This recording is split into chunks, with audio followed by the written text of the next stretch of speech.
this research. I'm very excited to have you here. Martin studied in Germany and did his PhD at the Max Planck Institute in Martin Street, where I got the chance to meet him. He did a great career after that. He went to the ETH to do a postdoc there. Then he went to EMBL, was a group leader there for about 10 years. And now he's the director at the Max Planck Institute for Biophysics in Frankfurt. And I recently got the chance to attend one of his group meetings at Ringberg Castle, where he was the director, and he told nice stories about his time as a PhD student when we were there. And I'm happy to say that despite his fantastic career and that he's an outstanding scientist, he's still an absolutely fabulous and nice person. So I hope after his talk, you're going to stick around and talk to Martin, because don't miss that chance. So Martin, go ahead. Thank you, Ariane. I'm very happy to be here. I think it is my first time to Leiden, and last time I've been to the Netherlands was that tomography conference. So it's been a while ago, so it's very nice. I will talk to you a bit about our work on nuclear pores, and I will pick a particular sub-question on which I will focus a little bit more. And that is essentially how nuclear envelope mechanics influences the transport machinery. So what you can imagine is essentially you have this nuclear envelope, and whenever forces act and they span the nuclear membranes more strongly, you need to ask, what happens to the structure of the nuclear pore in such a scenario. To move your thoughts into the topic, a eukaryotic cell is of course compartmentalized, and one of the very important compartments is the eukaryotic nucleus, because it harbors the genetic information. The nucleus is surrounded by a double membrane system that we call the nuclear envelope, and then again is perforated by a giant channel called the nuclear pore complex. Maybe to put giant into context, it's encoded about 30 different genes. They come in multiple copies. You need about 1,000 proteins to build one nuclear pore complex in human cells, and that corresponds to about 120 megadaltons in molecular weight. So it is not small. It can actually fit a pre-ribosome right through the central channel. As for many fundamental eukaryotic systems, there is quite some association with human disease-relevant topics. There's many mutations that clinically manifest in nuclear pores. Those are relevant in cancer. I'm not going to talk about this, but they're also relevant for genetic disease. And that's a question I will touch upon. Very often the respective phenotypes are very difficult to understand, and that's a broad question that is also true for ribosomes and many other eukaryotic protein complexes. So how can it be that if there's a mutation in a fundamentally relevant system, that manifests in a tissue-specific phenotype like brain or renal failure? It's not quite clear. Also, nuclear pores are a very important hub for host pathogen interactions. Many pathogens need to convey a message into the eukaryotic nucleus, and they need to interact with the nuclear pore complex. And as such, there's a constant arms race going on between pathogens that need to hijack that system and the nuclear pore that needs to dodge it. To give you an example, SARS-CoV-2 expresses a protein called ORF6. It binds to the nuclear pore right there at the cytoplasmic site and essentially blocks host cell messenger RNA export. And when that happens, the virus gets a replicative advantage. I'm not going to talk about that, but about how HIV interacts with the nuclear pore. I already mentioned nuclear envelope mechanics. To illustrate the importance of that, I want to show you this movie from Matthew Pierre's lab, where you see different human tissue culture cells in this microfluidic device squeezing through a constriction. And if you pay close attention while they do that, they express this marker for the integrity of the nucleus, NLS GFP. You see that at a certain point, the GFP fluorescence disperses. And when that happens, you get nuclear envelope rupture, and it's actually a very dangerous event. So if the nuclear and cytosolic proteins spill into each other, you get cytosolic nucleuses leaking into the nucleus, and that they cause DNA damage. And if you have chromatin leaking into the cytoplasm, it may even fire the SIGA sting pathway that ultimately leads to apoptosis and cell death. So nuclear envelope rupture is something to think about, because cells, eukaryotic cells, need to deal with the constant trade-off between genome integrity and mechanical activity. And that is very important for anything that squeezes through constrictions like macrophages or also metastasizing cells. It's also important in the context of changing cell shape. That's illustrated here with the cell that is becoming adherent. If it becomes adherent or it goes on a substrate of a different stiffness, the cytoskeleton actually pulls the nucleus into a different shape. And for that, you need mechanical force. And it's very well known that there is a mechanosensing response. An interesting example is the transcription factor YAP. So YAP translocates into the nucleus upon mechanical stimuli, and it fires a certain transcriptional response to mechanical stress. This is important in the context of development, and there's essentially many papers out there that point into the direction that the mechanical load on the nuclear envelope actually increases when cells differentiate. And I'm just showing you one example for this. This particular study has emphasized that while a nucleus in the stem cell, if there are mechanical stimuli on that cell, it actually responds very quickly in shape and also position. And that essentially is because link complexes and the cytoskeleton link it to focal adhesions. In a differentiated cell, the nucleus becomes more stiff and it becomes much less responsive to such mechanical stimuli. And that, of course, goes along with the fact that now you have a different laminin expression pattern. The inner nuclear membrane attaches to laminin filaments, becomes more stiff, and you have heterochromatin that attaches to this laminin network, again, providing additional stiffness. Okay. We, for many years, have studied nucleopores in situ, and there's a very quick introduction. So you have this so-called Y-shaped complex that resides at the cytoplasmic phase. It oligomerizes with itself in head to tail, forming this ring. It also dimerizes with itself in this slightly staggered fashion. And it does that on both the nuclear and the cytoplasmic phase. There's a second major scaffolding complex called the inner ring complex that consists of a different subset of proteins, certain level rich.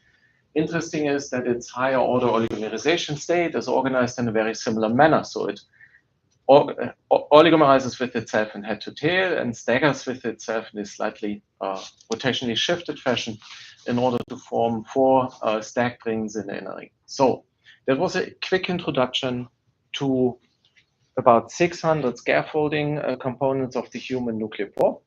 And one can essentially understand this problem by breaking it down into different pieces that you then analyze often in vitro. What we have done to quite some extent is to essentially take this into a cell and annotate tomographic maps with the exact positions of these proteins. More recently, we have discovered that the structure is actually not very static, but it changes diameter in response to mechanical stimuli. So what you see here is a morph between 3 different structures that we obtained under different conditions. Here we used osmotic shock in order to trigger a certain mechanical response of the nuclear envelope, and then we could solve these different structures. And that takes me to the first question that I want to ask today. And that is, how do cells regulate nucleopore complex diameter? We essentially proposed a model in which is based on the idea that osmotic pressure and nuclear envelope tension act equivalently. And I'll now walk you through. And what you have here is a very simple model of the nuclear envelope, where the water is the nucleoplasm, the walls of the pool are the nuclear envelope, and the glass is the cytosol. All right. And here you have this cartoon view, and now think about water by different osmotic conditions being drawn into the lumen of these 2 membranes. So when you do that, it's essentially like inflating the pool, right? Like blowing air into the walls of that pool. When you do this, you essentially blow this up like a balloon, so you maintain nuclear shape. If you were to push your finger into the pool, you would feel a high resistance. So that is essentially correspondence to high nuclear envelope tension. And under these conditions, you had forces that would draw your nucleopore complex into a wider conformation. So it's externally applied force. Nucleopores are not known to contain any molecular motors or whatever that would allow them to actively change diameter. Now let's turn this around So if we deflate the pool, that is essentially corresponding to letting water out of the lumen of the nuclear membranes. And if we do this, we essentially get a loss of nuclear shape. We get low nuclear envelope tension. So if you now were to push your finger in the pool, there would be less resistance to that. And you get an MPC constriction. We actually propose that this is driven by the scaffold itself, so that the scaffold can be imagined like a spring. And when there is high nuclear envelope tension, it is drawn into a wider diameter, but then it's charged. So whenever you take these forces away, it's essentially going back where it's happy in the constricted state, where the subunits touch each other. Such a model would essentially predict that nuclear pore complex diameter should be a proxy for the distance of the nuclear membranes and also the mechanical status of the nuclear envelope. And just quickly want to show you these homograms to show that this is true. So here, if a dictyostelium cell in a ground state, we've done this with dictyostelium because it's more simple, and I'm happy to talk about why. Here you have conditions under hypertonic osmotic shock. You see that the two nuclear membranes move closer to each other. And there's this hypertonic osmotic shock. You see that the two nuclear membranes move further away from each other. We then solve structures of nuclear pores in these different states by subthermogram averaging. We can indeed show that under hypertonic osmotic shock conditions, you get MPC constriction, while under hyperosmotic shock conditions, you get MPC dilation. And on the individual molecule level, there's a very strong correlation between the distance of the two nuclear membranes and nuclear pore complex diameter. And that works kind of well in lower eukaryotes, where you don't have all the additional cruelties, like lamins and link complexes that limit the distance of the nuclear membranes and heterochromatin and so on.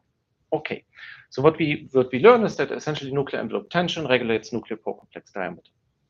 I very, very quickly want to talk about what that actually functionally means. So is the nuclear transport activity itself mechanosensitive? Now, I already told you about YAP, which is an example for that it of course is.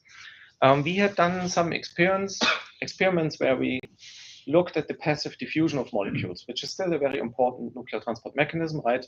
You can have active nuclear transport, but you can have passive diffusion and retention, which for most molecules in the cell is actually the mechanism to go for. We could indeed show that under conditions where you make nuclear pore complexes dilate or constrict, the diffusion of small molecules and also larger molecules actually changes accordingly. And that's not so surprising if you think about it, because the available surface for a molecule to hit the nuclear pore is, of course, smaller when you constrict it. Again, Roka Kusak's lab has looked at this in way more detail, and they have used human tissue culture cells, which they impose to a mechanical stimulus using this cantilever, where you essentially push on the nucleus and you apply a mechanical force. And indeed, all kinds of passive and active nuclear transport pathways respond to this. Strictly speaking, what the study, of course, did not establish that under these conditions, nuclear pore complex diameter has changed because they didn't do any cryo-electron tomography. But if you believe our paddling pool model, this is actually what should be happening. Now I want to talk a little bit about cell differentiation. The idea that the mechanical load increases when a stem cell differentiates, and what that actually happens for the nuclear transport system. And to look at this, Rea in the lab has established a system where we use in vitro differentiation of mouse embryonic stem cells. And he does that in a tissue culture dish. He then dissociates these cells, pipettes them on the EM grid, and plunge freezes them prior and after triggering of neural differentiation. So what you will see is always the difference between mouse embryonic stem cells and neural progenitors.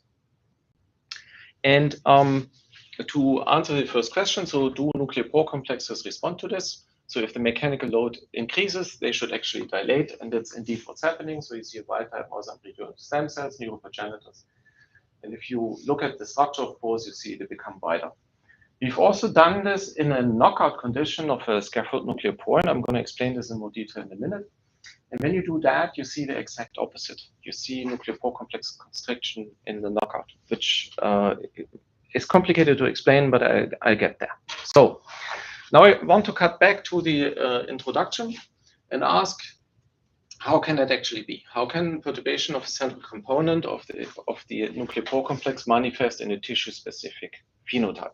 I mentioned this is a common question that happens to all kinds of complexes. So here's the one we chose. SNOOP133 is a scaffold component of the human nuclear pore. And Valérie Duhar's lab has described a couple of years back that if you knock out SNOOP133, you get a brain-specific phenotype. So these mice will stop development at some point because they have massive brain defects. And you can recapitulate this phenotype in vitro. So if you take mouse embryonic stem cells, you see, if you look at the red curve here, you get a very low yield of differentiation into neural progenitors if you knock out NUP133. Now this is puzzling because NUP133 is a component of the Y complex. And what we know structurally is that it forms this head-to-tail contact within the ring, right? So if you look at the blue ring here, NUP133 talks to the next Y complex, and this head-to-tail contact, by anything we knew, would be structurally absolutely essential. So it's unclear how these cells can even make nuclear pores, how they can maintain them even without NUP133, but what you get is a brain-specific defect. So we started with subtomogram averaging to look at the structures in wild-type mouse embryonic stem cells and neural progenitors, both, but also in the knockout. And the result was a bit puzzling. So what you see there are subtomogram averages. Essentially, if you understand a bit about nuclear pores, you understand that this density here is NUP133, both in the cytoplasmic rotational segment and the nuclear rotational segment. We see that this density goes away in the knockout conditions. So these cells had nuclear pores, and it taught us that there probably were other head-to-tail contacts, which importance we previously underestimated. But as you will show you now, these averages are actually misleading. They are misleading because all our essentially image processing routines that we use in cryo-EM have a tendency to emphasize features that are consistent between different particles, and they neglect those that are actually dynamic. One thing that was very apparent when we looked at these tomograms was that there were actually nuclear pores with aberrant symmetries. Now it is illustrated here. Need to look on my screen. Yeah. So this is a normal nuclear pore. No, this is a normal nuclear pore with 8 subunits. You can count it if you look at this carefully. You see that this one is smaller. And it actually has only 7 subunits. No one ever has seen this before. Here we have another example. You have a normal nuclear pore down here with 8 subunits, and this actually has 9 subunits. So Jenny Hinshaw has described a long time ago that these 9-fold symmetric nuclear pores occur with a frequency of 1 in 1,000 or so in Xenopus oocytes. I said 7-fold no one has ever seen. Here we have a frequency of about 10% for both the 9-fold and the 7-fold symmetric nuclear pores. We have looked at this with averaging. So here you see the 8-fold rotationally symmetric one. It's low resolution, but it looks like it should. It looks pretty much like a human nuclear pore. If you go into the 7-fold symmetric, you see those have an inner ring structure, but it's actually lacking these 2 outer rings. There's no nuclear ring and no cytoplasmic ring. And in the 9-fold symmetric one, you find the cytoplasmic ring, but you don't find the nuclear ring. So clearly there's a lot of structural heterogeneity. What was already apparent in these subtomogram averages here is that those weren't very happy. The system somehow converged, but it didn't look particularly healthy. And to figure out what's going on, we turn to template matching. This idea is actually very old. It comes from the Baumeister lab and was around when Ariane and I were there. It now tends to work much better. I just quickly want to tell you why. It largely has to do with computational power, actually. So at the time, we were scanning with 20 degrees our template against the reference, and we now figured that you need to do this much finer, depending on the template. And simply, you couldn't compute it at the time. It was computationally too expensive. Now you can. So we take the rotational segment of the nuclear pore and use it as a template. So we essentially put it into all kinds of positions, locally optimize the embryo, and we ask how well does the structural signature agree with that position in the tomogram. We get a cross correlation volume. This volume you can easily find the subunits of these nuclear pores there was one. That's the basic principle. Now, if you do this in these mouse embryonic stem cells, now you see here rotational segment of the inner ring. You see peaks. You can count 1, 2, 3, 4, 5, 6, 7, and you see that the cytoplasmic ring has 3 peaks here that seem to coincide at one side of the structures, but the actually others are very, very faint. And you see there's 2 patches in the nuclear ring here with neighboring subunits, but it has maybe 5 subunits at best. So what's going on here is that we have really a very high degree of structural heterogeneity that we simply wouldn't see by averaging, because there were still enough subunits for the structure to lock on. So that is one of the things we found. There was an important other one. At some point I sat with Rea and we looked at all of his data, and it occurred to me that we would have discarded a high degree of his particles. And I asked him, why do we discard all of these particles? And his response was, they don't fit in the box. So what he meant with that was the virtual box he uses for subthermograph averaging nuclear pore could not accommodate a large fraction of these nuclear pores because they were much wider. And okay, I said we should look at those. And then we looked at those with template matching, and you see an example for this here. In yellow, you see the subunits of the cytoplasmic ring. And that per se looks healthy, but what is not healthy is that it has detached from the membranes shown here in blue. So it essentially floats in midair, this ring, and is not connected to the membranes anymore. If you look at the nuclear ring here in pink, you see some subunits, but in a deranged order. So these 2 may still talk to the membrane, but most of them are detached. And the inner ring was worse at all. So you see there's like 3 subunits detected in blue in kind of random positions, and the other ones seem to be gone. And what is definitely unhealthy is that those are pulled out of the other ring structure. They should really be below this yellow ring here, but they followed the membrane and they've been ripped out of the actual scaffold arrangement. So by anything we know about the structure, this shouldn't be happening. It's inconsistent with many things we know how these proteins actually interact. Once you know what you have to look for, you find it, and it's rare in mouse embryonic stem cells. Once you differentiate them into neuroprogenitors, you see more of it, and you see much more in the knockout conditions already in stem cells, and kind of becomes even more under new if you start to differentiate them. And that is consistent with the idea that the mechanical load increases, and apparently you get a lot of these nuclear pore overstretching events once these cells try to differentiate. So I want to cut back to this. So how come that we observe constriction by subthermogram averaging in the knockout conditions? And this is what we think is going on. Under normal conditions, if you differentiate those cells, nuclear envelope tension increases and nuclear pore complexes dilate. In the knockout condition, you have a lot of structural heterogeneity, and once you apply pores, some of these pores will be overstretched and disintegrate. And while this happens, you get a lift of mechanical tension. The nuclear envelope relaxes, and that means that the rest of these nuclear pore complexes actually constrict, and this is what we always focus our subthermogram averaging on.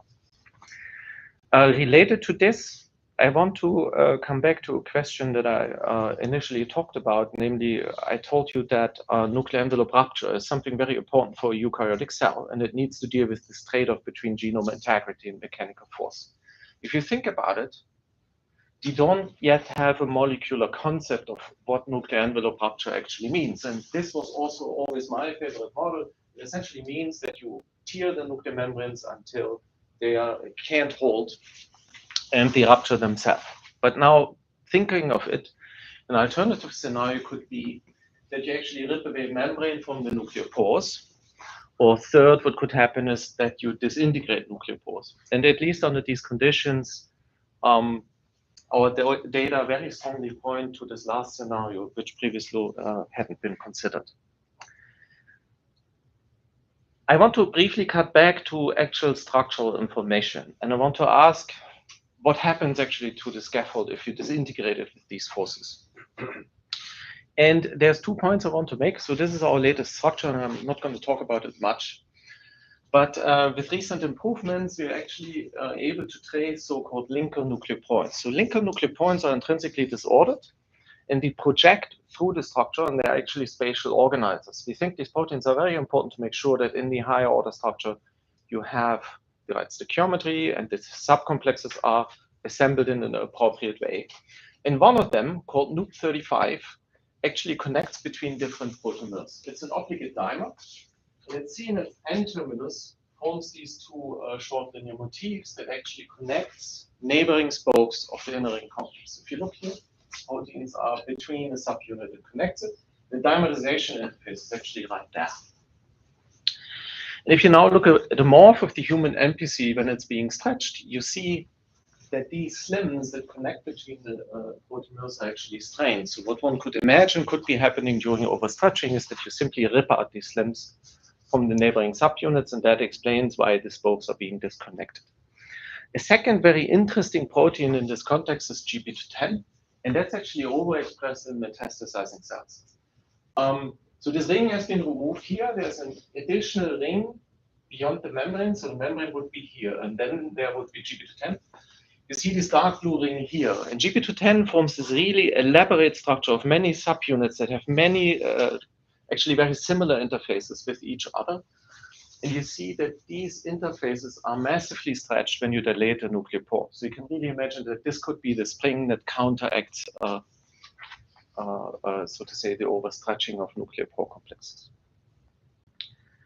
That brings me to the last chapter. And I now want to ask how HIV capsid interacts with nuclear pores. And as a bit of additional introduction, this is all textbook knowledge. HIV is an enveloped retrovirus. It enters immune cells over the CD4 receptor. And it then releases the infamous cone-shaped capsid into the cytosol. Capsid interacts with various host cell proteins. I'm going to talk a little bit about cyclophilin A, which is thought to coat the capsid in the cytosol. I will talk a little bit about loop 358, which is a nucleopore that sits on the cytoplasmic phase of the nucleopore. I'll talk a little bit about CPSF6 and loop 153 that sit on the exact opposite, whereby CPSF6 is a splicing factor. For many years, the fate of capsid, once released into the cell to be infected, was not quite clear. And there have been different proposals out there. One of which was that capsid disassembles in the cytosol. The second one was that it partially disassembles. And the third one was that it hits the nucleopore and then is being ruptured. In all three cases, the ultimate outcome has to be the same.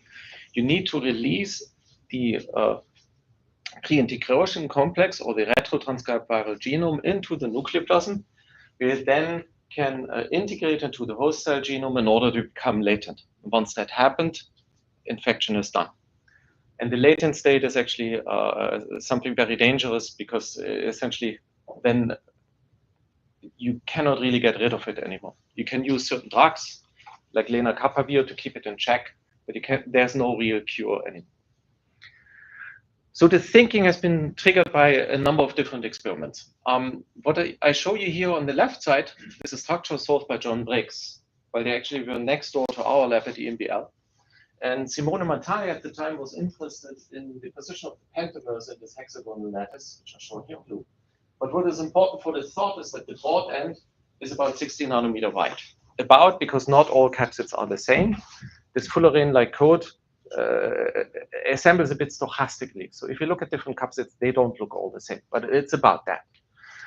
This is an old structure from our own. It's the human nucleopore complex solved by a subtomogram averaging based on subcellular fractionation. So this is not done with trypsin in cells, but with isolated nuclear envelopes. And in isolation, there is no membrane tension. So this is the constricted state. And that's actually why it was relatively easy to solve the structure at the time. There was no structural dynamics and heterogeneity, just we accumulated one confirmation, not knowing that there were others. Of course, now we know that this system can dilate. And there's a second thought that triggered this thinking. Now I need to see if I can control this movie. So this is, no, I can't. So pay your attention to this yellow guy there. This yellow guy. Yeah, comes from that. And this is essentially labeled capsid. And you see when the yellow dot approaches the nuclear envelope, it interacts, and then it suddenly becomes green, which is striking, right? So what's been labeled here is cyclophenol A in red and integrase in green. And that's been interpreted in the following way. Cyclophenol A decorates the capsid in the cytosol. Once it approaches the nuclear pore, there's a sudden loss of cyclophenol A, and people thought, okay, it binds to Ca, so the lattice is gone, and the pre-integration complex that contains integrase in green is released into the nuclear plasma. So that is the question that was not quite clear. So when does HIV capsid uncoat? This is not, hasn't been so easy to solve because it's basically, per default, it's a homeopathic event. It doesn't happen all that often, but it's also BSL-3. And to address this, our collaborator Hans-Georg Kreuslich has actually put a lot of effort into making the experiments possible that I'm now going to show you. One trick is we use a strain with a point mutation in integrase that it can do everything, but it cannot integrate its genome into the host cell genome, and that conveniently becomes a BSL-1 experiment. Yet, what we also have done in these initial experiments is we used a mutant that further allows us to accumulate these events at the nuclear envelope. You can achieve this by either gene silencing CPSF6 or by using the A77V mutant of the capsid that cannot interact with CPSF6. In both cases, you essentially interfere with this interaction, you get this accumulation. And to cut a long story short, I don't want to talk about this too much. If you pay your attention to this high electron chromogram to the left side, you will see the capsid. There it is. And that's the first time we saw it. No, I always forget to say this now, I should. Erika, the student who did this, I remember we had group meetings in my lab, would calculate for her that what she was trying to do was not possible. The event was so rare that you couldn't catch it with electron tomography. She acquired, I think, about 500 tomograms, and she found it like a handful of times. So this was proof, essentially, that capsid enters the nuclear pore entirely. So you see the shape is still there, and you also see the density inside, so the genome still seems to be inside of the nuclear pore. That was done in T cells. At the time we checked, so nuclear pores in T cells were indeed dilated as compared to the ground state in the nuclear envelope. That was true both in infected and non-infected T cells. Now let's think about this a little bit. This is capsid, and each hexamer of Ca has different interactions. Right? It has a central port, which is important for nucleotides to diffuse in, and that's a prerequisite for retrotranscription to proceed. It has the cyclophenol A binding loop, so this is where A binds, but it also has this hydrophobic cleft. And this hydrophobic cleft is actually known to bind to FG repeat proteins, so phenylalanine glycine-rich, intrinsically disordered proteins. Those are quite prominent in the nuclear pore, so you see here structures of the peptide of group 1.3, but they also occur in some other proteins, most importantly also in CPSF6. Now, when capsid approaches the nuclear pore, I didn't tell you that yet, it has to essentially penetrate into the central channel. And the central channel has about 6,000 of these FG repeats in different proteins that are essentially anchored to the scaffold, but are IDPs, and they thought to form some kind of phase or condensate inside of the central channel that actually provides the selectivity.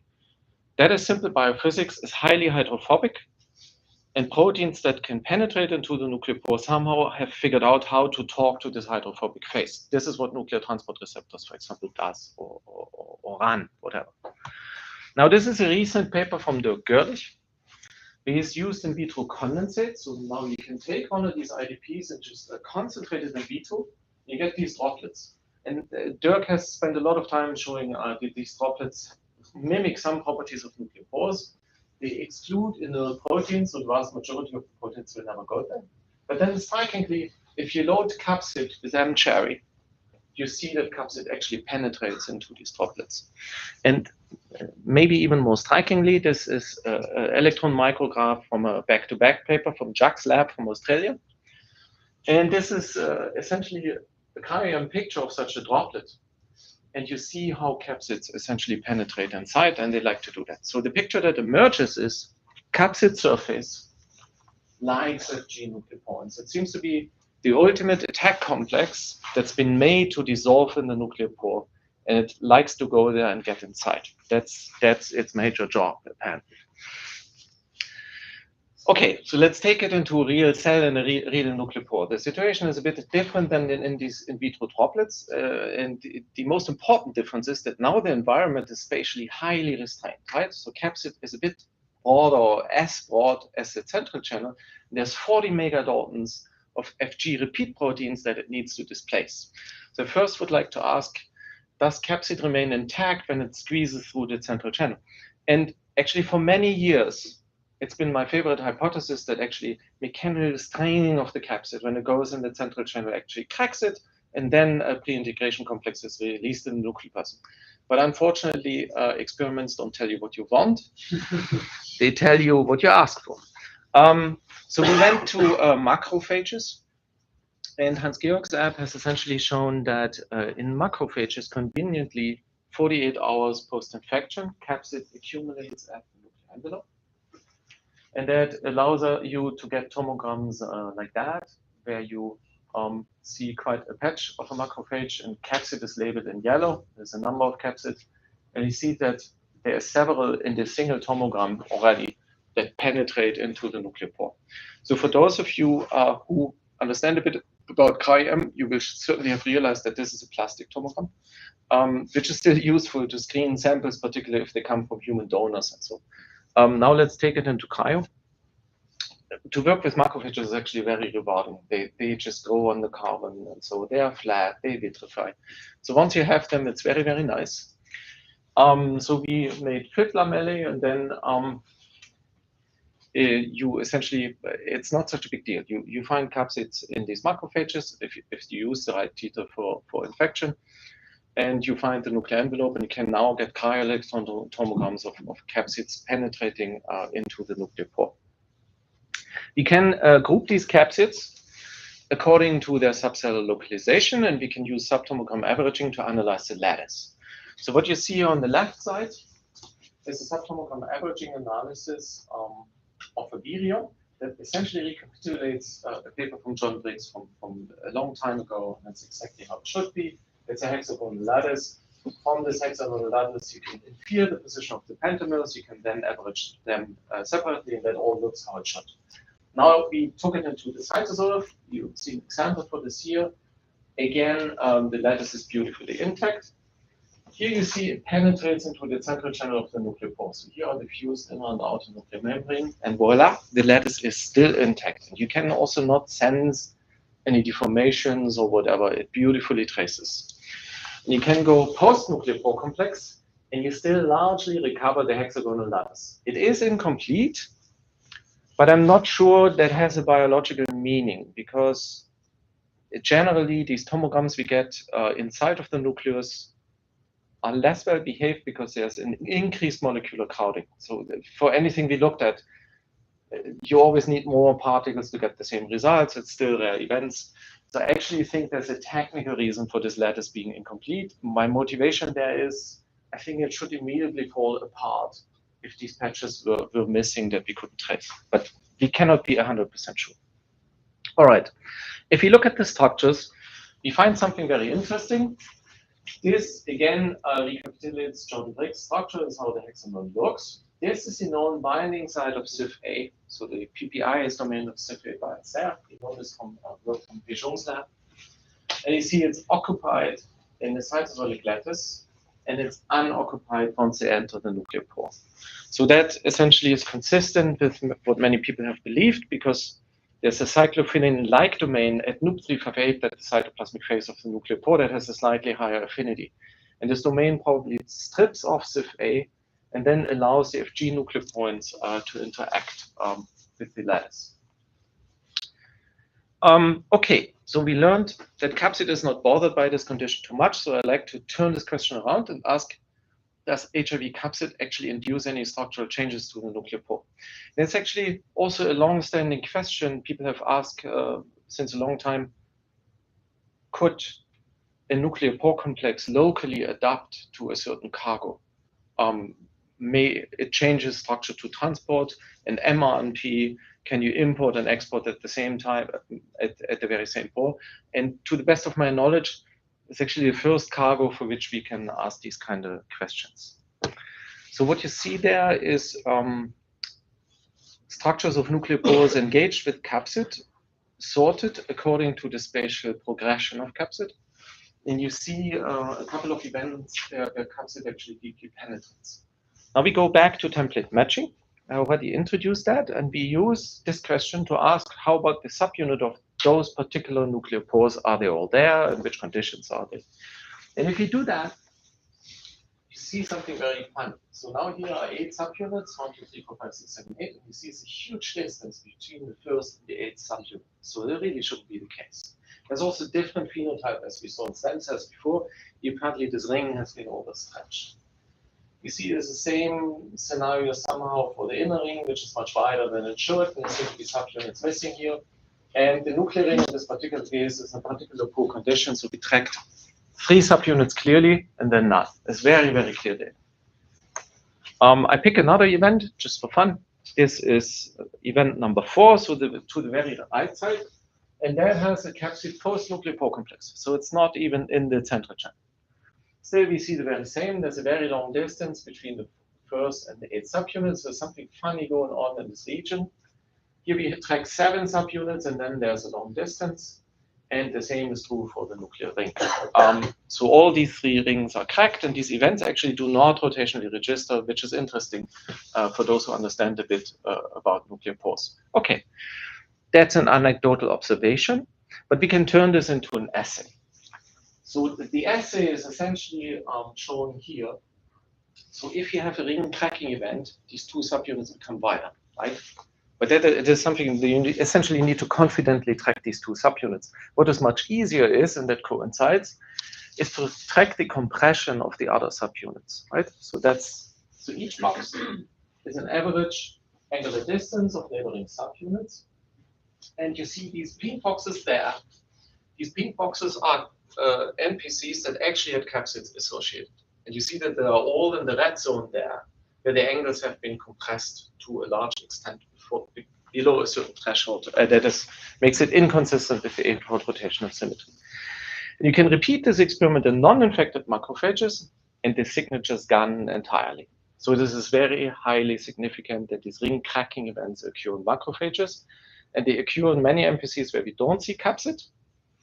And that probably means that it has a damaging trace. It could also mean that the capsid is outside of the fib lamellae, because something we have to deal with is that an NPC is relatively broad. It's 125 nanometers. Fib lamellae is like 200, so it can be that they're close by, but not in the body. Now, if you think about this, this is an extremely complex scenario. So there's a couple of hundred of binding sites on capsid that interacts with about 6,000 Fg repeat peptides. Those compete with each other. Probably that angle of capsid matters, right? It could be that it has to have the right angle that's hitting like a nail into the nuclear pore. And nuclear envelope tension matters, the exact dilation state of that nuclear pore complex matters. So it's very difficult, like almost escape our imagination. How can capsid displace all of these bulk Fg nuclear points, 40 megadaltons of mass? And to understand this a little bit better, we have teamed up with Gerhard Hummer's lab, who conveniently runs a lab for molecular dynamic simulations in our building. You see now 3 different simulations of capsids being pushed to the nuclear pore, one of which for a constricted conformation, one's for a dilated conformation, and one for a pore that has been cracked. So we essentially artificially introduce an empty slice into the pizza, which is simply a geometric transformation we've done in the computer. And if you look at this, you actually see that in the constricted state, capsid simply clashes with the scaffold. It has no chance to get through. In the dilated state, in principle, it would fit, but it doesn't go through because there are so many Fg nuclear points that now have adherence to its surface that it doesn't go through. And you can essentially relieve this strain by cracking the nuclear pore, then there's additional lateral space for the Fg nuclear points, and then it can go through. So it tells us something very important. Essentially, capsid approaches an energy minimum. So this is progression along the nuclear cytoplasmic axis, right? It approaches an energy minimum because it saturates its Fg binding sites in the moment the broad end is soaked into the central channel of the nuclear pore. And then it either gets stuck or one somehow has to relieve this particular state, and the MPC cracking could facilitate this very moment. There's an additional driving force, though, that I want to talk a little bit about in this summary. So we know that cytoplasmically, capsid is coded with cytoplasmin A. So that's essentially also camouflage. So you have a host cell protein that is highly abundant on its surface.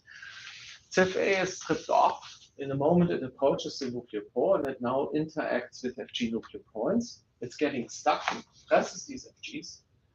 And then there is a ring cracking event that allows it to progress further.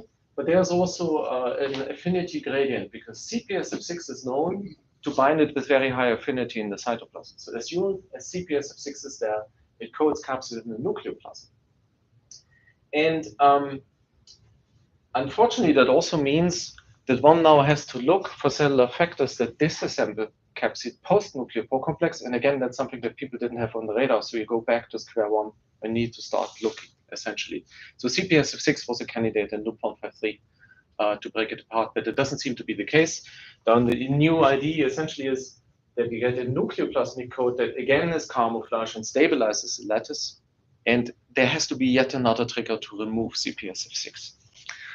So what I've shown you today is that nuclear envelope membrane tension regulates nuclear pore complex diameter, and that nuclear transport is mechanosensitive, and we're just starting to understand why this is actually important. Nuclear pores dilate during differentiation. Particularly, we have shown this for neuroprogenitors. I cannot make a general claim on this yet. NUP133 negative cells are structurally very heterogeneous, and these NPCs that you have in those cells are prone to disintegration. An intact NPC scaffold protects the nuclear envelope from rupture, probably because there are spring-like properties encoded in the NPC scaffold. And these rupture events occur by overstretching, particularly loop 35 and GP210 in the inner ring complex. HIV capsids penetrate into the central channel of nuclear pores, and while they do that, they can actually crack with very high likelihood the MPC scaffold architecture. Having that said, I want to thank my team and my collaborators and you for your attention.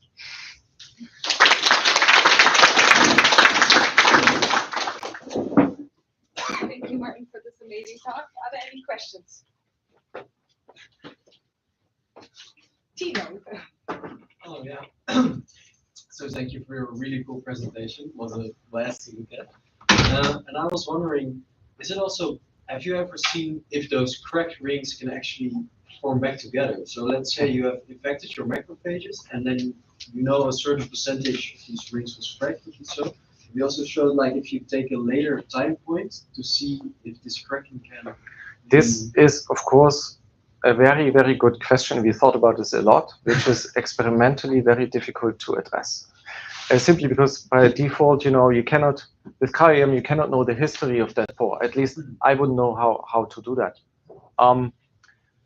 There are probably nuclear pore complex repair events. I can tell you one thing which is interesting. Once or twice, we have seen nuclear pores that had a 9th subunit. And since there's no such a thing like a smart capsid, like capsid probably didn't select this one MPC that happened to be 9-fold symmetric, that this is extremely unlikely. Probably this unit came while capsid interacted with the nuclear pore or still interacts with it. And that's conceivable because this is a very slow event, right? So it's not like going through in milliseconds, it's a minutes to hour event. And it points to the fact that they're actually being repaired. Since those are post-mitotic cells, this cracking has to be consistent with their viability, right? They are not going to die. That is very clear.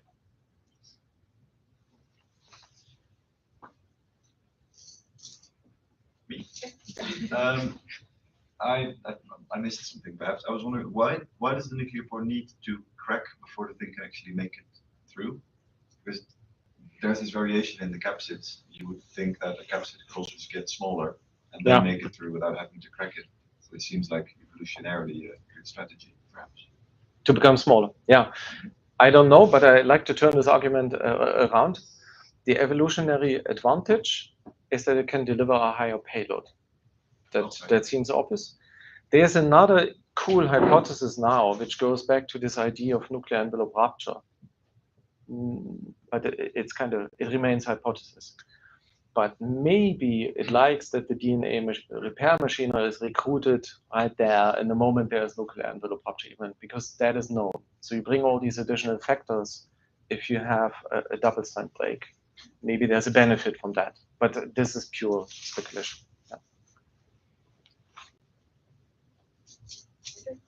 So, I don't really understand why the ring would crack. What mechanism is there to crack the ring? I know you see it, but what is the force? I mean, if we think in our sizes, if I have my hand and something has to go through, you have to force it through, and then my hands will open up. But at the same time, you're putting something in that actually has a lot of interaction with the proteins on the inside. So you could also say, okay, I don't close it. It could actually cause the ring to become smaller because you have no interaction. So what is in your view then the driving force that causes it to crack? When it could actually be really happy and say, I just found something to plug my pore.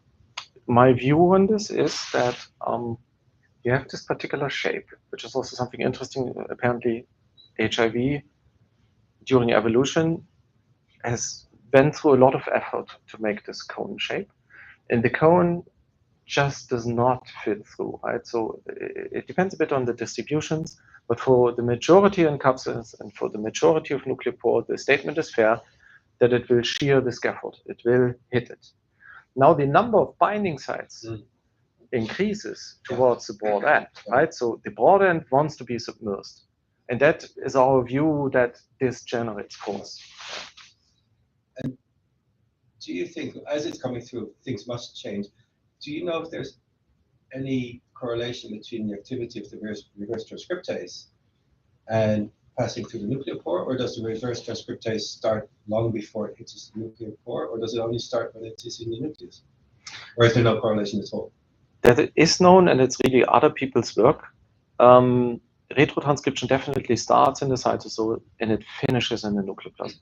And then there's also this zDNA, does maybe zDNA conformation, push the lattice from the inside and so, but it's other people's work, and it could be that the tricky part about this thought is how do you time it, right? Because the model is that simply nucleotides diffuse in, and if they do, you get retrotranscription. So if the last little bit happens in the nucleus, and it has to happen like this in order to have the capsid rupture in the right moment, then the timing is tricky, right? But it is a possible model. Any other questions? Well, more like a technical question. I was wondering about this cross-correlation approach to sort of describe the ring. Yeah. So what you observe is this cracking is using this cross-correlation of subunits of this nuclear pore. Is there a size limit to which this works? Could it be in effect just because of computational events, signal to noise, etc.? And I guess it's fine, but can you then confirm if you do the same approach with say microtubules that you need to find a nice symmetry and not some kind of cracked symmetry? So it actually is a good point. In our paper we show it works on microtubules very nicely. Is though a special case because it's such a highly entropic structure. I don't want to claim that it generally works on the 30 kD protein. We get relatively good results now with very high computational power for something that's 250 kD. A subunit of a nuclear pore is way bigger, right? So it makes a ribosome or proteasome look small. So it is something where there's a lot of signal to lock on. It's actually not a difficult target. So you showed a lot of cool data on NPC disintegration in cells lacking loop 133. would you generalize this to say this happens as soon as there's a defect in the Y-shaped complex? Let's say loop 120 is missing, or is that specific to 133 for some reason? No, I don't dare, because there's so many tissue-specific different. There's crazy phenotypes. Like you mentioned, loop 160. There was a guy in a conference showing if you knock it out in plants, they flower early. How do you know? It's a particular example. It's consistent with the fact that it does ring closure. I don't want to. What I like to generalize, and I think that's a good lesson, is if it comes to understanding these phenotypes, we need to think about assembly defects and structural heterogeneity of scaffolds of protein complexes.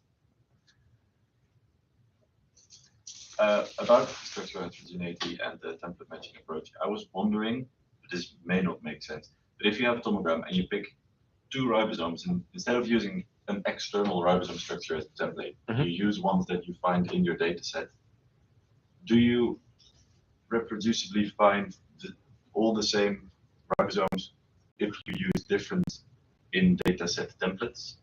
So it's actually, you know a little bit about this, right? Our common approach now is we go with the reference that we have, we pick. We then get our own structure using subtomogram averaging, and we redo it. And that's actually very important to increase confidence. The data you saw in the lattice tracing of HIV capsid were generated with that, like that. And it worked really well once we used the reference generated from that experimental data. Then you could trace the lattice very, very accurately. I don't know exactly why that is. I think it has something to do with the spatial frequency distribution, that the dampening curve is not the exact same if you take something from the PDB or EMDB, and that's why the cross correlation is less good. But I'm not sure. Yeah. More questions? When you check the declaration of the whole spectrum,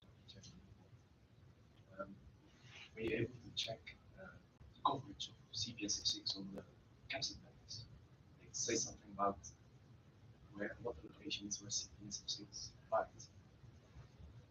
For CPSF6, not. That's actually thought to be a very small peptide that, and the rest of the protein is IDP.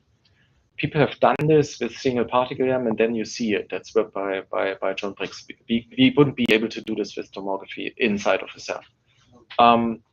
For cyclophilin A, it works because that's a folded domain that is bigger and it has this very exact binding site stabilizing the touching points between the hexamers. So there you can do it. But I don't want to, the fact that it comes out so nicely indicates that it largely decorates this lattice. But it's too small as if I would make any claims with template matching also where exactly it is. I don't want to go there. Does that answer your question? Yeah. Maybe I have a technical question, like beautiful data. Like, for example, for your last part with the cracking of the nuclear pore, how much data did you have to collect? So how many tomograms did you have to process to get this whole? This is more than 1,000.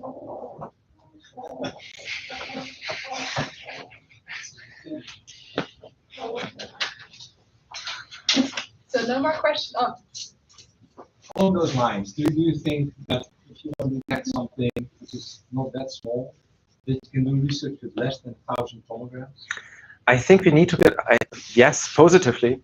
I think we need to get smarter with actually channeling data acquisition. That's why I'm very excited, for example, about machine learning that we set a position list by identifying mitochondria in projection images, or I'm excited about combining plunge freezing with all kinds of optogenetics and light microscopy. I think as soon as you can enrich your event a little bit, and you don't, this is all done, with brute force and bulk. But I think the next generation of studies will be done in a smarter way with guided acquisition, and then I think you can get many things in this app. Yeah. Are your tomograms available online somewhere? Not yet, but I think not yet. So the preprint came out yesterday. I know the student works hard on uploading all of this. I don't think the code is yet in the preprint and you can download. them, but they will be. Yeah, they will be. Because I think that's the most efficient way of data collection, is not doing it and using someone else's. Sometimes, but we discuss this actually a lot. Sometimes it is, but the problem is you can never do a perturbation experiment. And that's a good motivation to still do the hard work. And because then you want your perturbation experiment consistent with the data from another lab. And pooh, you know what I mean? Yeah. There are no more questions. I thank Martin again.